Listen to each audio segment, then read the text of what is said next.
बोला भाई. शिवसेना आणि पतित पावन संघटना हे दोघांच्या विचारधारा माझ्या प्रेममध्ये येतात. बाळासाहेबांची विचारधारा ती पतित पावन संघटनेची विचारधारा हिंदुत्वाची विचारधारा.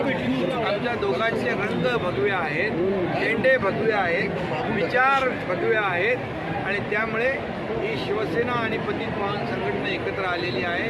या राजकीय विषयावर नाही तर हिंदुत्वाच्या विचारधारेवर आम्ही एकत्र आलो येणार आणि त्यामुळे आज एक शिवसेना जी बाळासाहेबांच्या विचारधारेला पुढे घेऊन जाती आहे त्याच्यामध्ये पतित पावन संघटना एकत्र आल्यामुळे आणखी दोन्ही संघटनांना बळ मिळणार. भाई, आगामी काळ हा सगळा स्थानिक स्वराज्य निवडणुकींचा आहे. उद्यापासून सगळीकडे बैठकांचा सिलसिला आहे. महायुती म्हणून निवडणुकांना तुम्ही कसं सामोरं जाणार आणि त्याची भूमिका काय? लोकसभा महायुतीने आम्ही लढवली, विधानसभा महायुतीने लढवून लँडस्लाईड विक्ट्री आम्ही मिळवली. स्थानिक स्वराज्य संस्था देखील भगवा फडकेल महायुतीचाच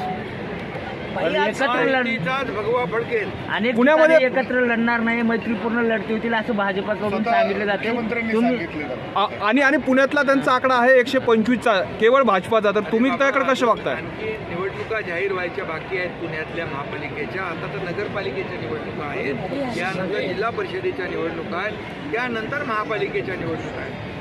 जागा किती मिळाल्या यापेक्षा विचारधारेला आमचं महत्त्व आहे आणि आमचा अजेंडा विकासाचा अजेंडा आहे. त्यामुळे खुर्चीचा अजेंडा आमचा नाही आहे, पुन्हा जागांचा अजेंडा आमचा नाही. या महाराष्ट्रातल्या जनतेला विकासाकडे नेणं, या महाराष्ट्राला विकासाकडे नेणं आणि या महाराष्ट्रातल्या जनतेच्या आयुष्यामध्ये चांगले दिवस आणणं हा आमचा अजेंडा. बाई, पुण्यात आहात म्हणून हा प्रश्न. पुण्यात मुंडव्यामध्ये जो जमीन गैरव्यवहार प्रकरण झालं, अजित पवारांनी सांगितलं व्यवहार रद्द झाला, पण त्याआधी जे सगळं घडलं, अनेक अधिकारी निलंबित झाले. तुम्ही स्वतः लक्ष घालणार आहात का की या सगळ्या प्रकरणावरून अजित पवारांना टार्गेट केलं जात आहे का? यामध्ये मुख्यमंत्री महोदयांनी स्वतः लक्ष घातलेलं आहे. मुख्यमंत्री महोदयांनी त्याच्यात चौकशी लावलेली आहे आणि त्याच्यामधून जो काय अहवाल येईल दूध का दूध पाणी का पाणी होईल. आणि अजितदादांनी देखील काही गोष्टी स्पष्ट केलेल्या आहेत. फक्त याच जमिनीचा विषय नाहीये, राज्यभरातल्या महार वतनाच्या जमिनी आहेत. जसं आता मुंडव्याचं झालं तसं बोपोडीचं पण झालं. अनेक महार वतनाच्या जमिनी आहेत. यासाठी काही नियमावली बनणार म्हणून या एकच लक्षात ठेवा, कुठलाही गैरप्रकार सरकार खपवून घेणार नाही, कुणालाही पाठीशी घालणार.